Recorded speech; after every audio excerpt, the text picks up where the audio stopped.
పితృదేవతలపైన ఎప్పుడూ అశ్రద్ధ చూపకూడదు.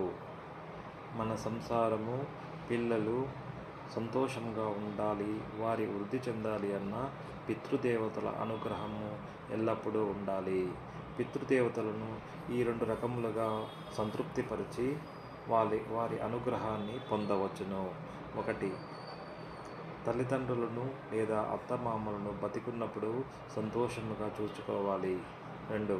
పితృదేవత మండలాలలో తర్పణాలు, శ్రాద్ధ కర్మలను నిర్వహించి వారిని సంతోషపెట్టాలి.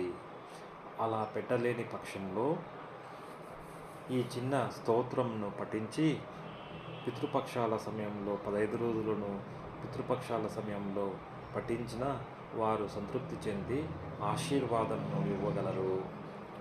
పూర్వీకులైన పితృదేవతలను స్మరించుకొని నమః పిత్రే జన్మదాత్రే సర్వదేవమయాయ చ సుఖదాయ ప్రసన్నాయ సుప్రీతాయ మహాత్మనే సర్వయజ్ఞస్వరూపాయ స్వర్గాయ పరమేష్ఠినే